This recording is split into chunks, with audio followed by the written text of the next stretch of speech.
This is part one of a two-part video review of the RD32II 1080p H264 action sport camera. Now the RD32II looks very similar to the original RD32, which is the yellow one on the right here. But there's a big difference in quality between the two cameras, so you don't really want to get these two mixed up. Now the colour isn't going to help you because this is the box for the RD32, but this is also a box for an RD32. They do them in black and yellow. And also the RD32II comes in various colours, including this red one, I think, on the advert here. But notice at the top left there it says RD32II. So if that hasn't confused you, this is what you're looking for. If you want to get this camera, it should come in a packet like this. Let's have a look at the specs on the packet.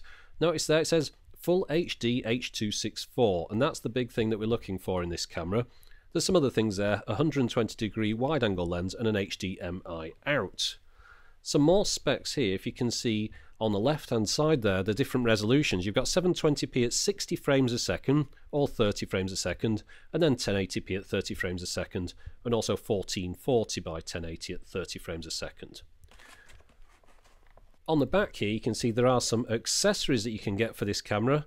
Although these accessories do not come in the pack, they're optional extras. These are the things that you get in the pack. So let's crack it open and have a look inside. And while I'm doing this, I'll just mention the first part of the video review is on YouTube in 720p, but the second part I'm intending to put out in 1080p so you can view the quality of the video in its full resolution. But let's look at the quality of the bits you get first of all. This thing I'm playing with now is the cycle mount. It's got rubber parts in the top and bottom. It's all plastic construction apart from that little bit of metal in the hinge there, and the top can be rotated into different positions. So you can point the camera and imagine pretty much wherever you want to. This is a UK plug to USB adapter.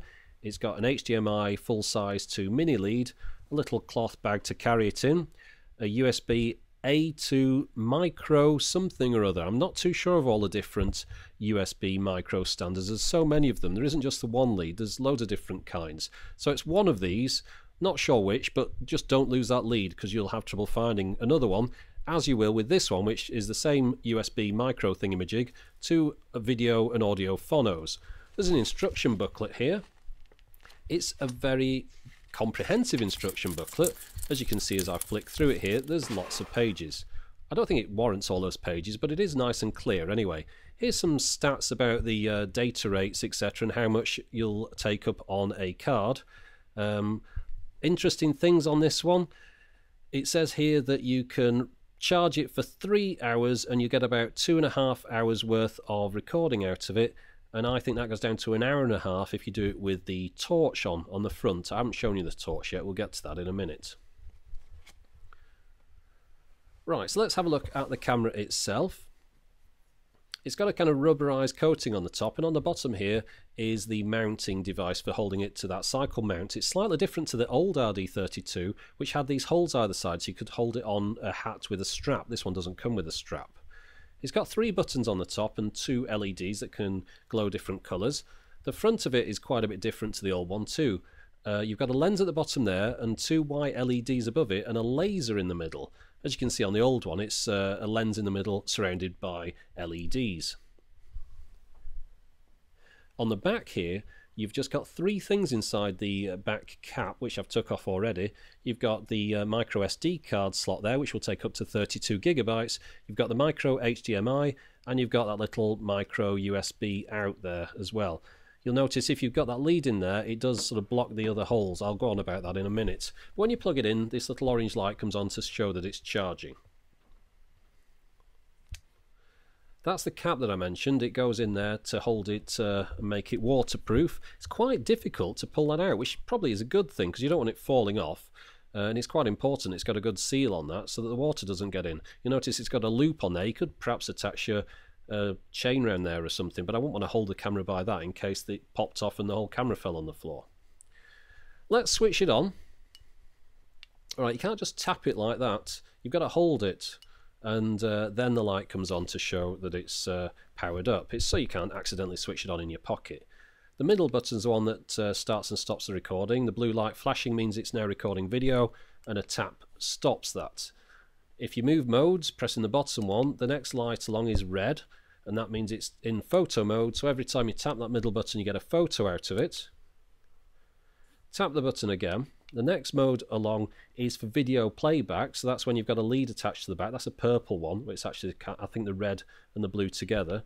And then we're back to the blue again. So there's not an awful lot of modes on this. It just goes round in a circle. You might better hear the vibration.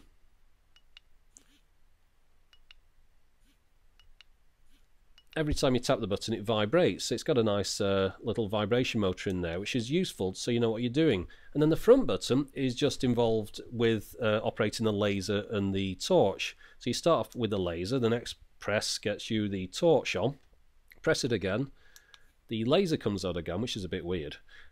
And then the next press you get a flashing light at the front. So of course this is useful for attaching to a bicycle, and that's what that's really there for, I think. To turn it off, you hold down the back button for a second or two, it flashes, vibrates and turns off. Here's how it attaches to that cycle mount.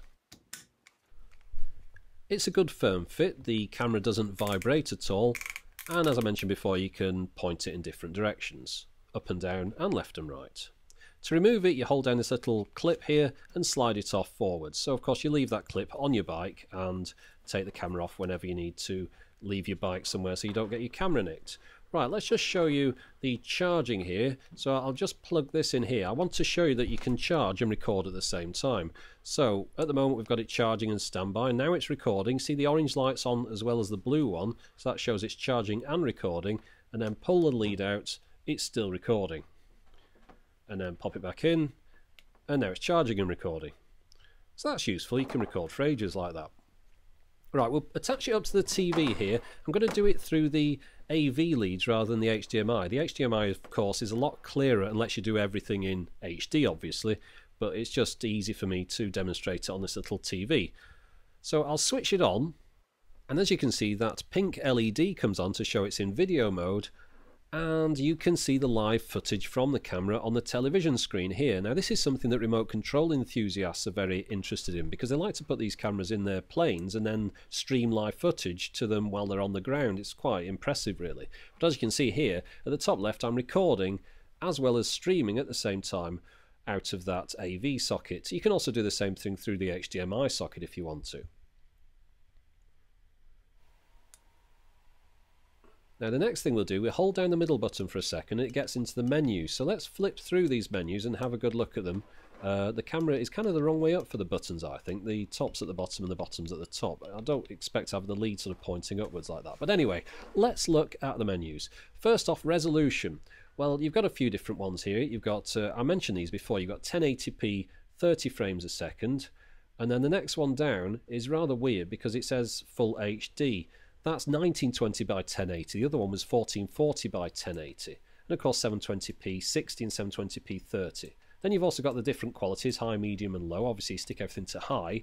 Photo resolution, keep that at 5 megapixels. It's a 5 megapixel sensor, so there's no point changing it to anything else. You can turn the date and timestamp on or off. The flicker is the hertz ratio, or sorry, rating for your country for the lights, so that it doesn't get out of sync with the lights. You can change the TV type to the one that you want to display it on. Change the time and date here within the menus as well, of course. Record overwrites, this is for looping the recordings. 15 minutes, 5 minutes, 2 minutes or off. Now some people get confused about record overwrite, so I've done a little chart here. Hopefully I'll explain things a little bit to those people. Now if you imagine this is an SD card that fills from left to right, the red blocks are 15-minute segments, the green ones are 5-minute, and the orange ones are 2 minutes. So obviously you can fit a lot more 2-minute segments into a card than you can 15-minute segments. But when the card is full, the lowest number gets deleted and the camera keeps recording round. So in the case of using 15-minute blocks, you delete a 15-minute block every time it cycles round. Whereas on a 1-minute or 2-minute block, you only delete a 2-minute segment. You make your choice, but there is always a gap between those segments. Well, I say always, there's usually a gap. We'll see if there is on this camera. You can turn the beep on and off in the menu there, and it recommends you format the card within the camera. It says it's suggested it does that to stop you getting corrupted video. So I did that. It obviously didn't corrupt the video, so it must be working. But you do have to attach it to a TV, of course, to be able to format it. You can have the auto power off at different settings there. and of course you can reset everything. And here's the firmware version. Notice it's from November 2011, so it's pretty up to date, that at the time of filming the video, of course. Right, you can also, of course, play back photos or movies through your television directly from the camera, as I'm doing now, which is rather obvious. So I'll just pull a lead out and then it all sort of switches off. Well, the television does. You have to hold down the off button on the camera to switch it off there.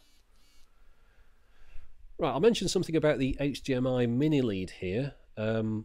It plugs in the back, of course, in that mini HDMI socket there. But one thing to think about, the camera isn't getting any power, and there's no way of getting that micro USB to that power slot because it's obscured. So to be able to play back on your TV, you've got to have a fully charged camera, otherwise it'll run out of power halfway through your video. Now, in a Minority Report attempt to preempt your questions, a lot of people do ask me about these cameras, does it do this, that and the other? So I'm going to tell you now, it doesn't do anything other than what I've shown you. It doesn't do motion activation, time-lapse photography or night vision. It's a simple video recorder or photo camera. But that's the end of part 1. To see if it's a good camera, you'll have to see part 2, where I'm going to show you some test footage, and if my editing package works, hopefully that'll be available in 1080p as well.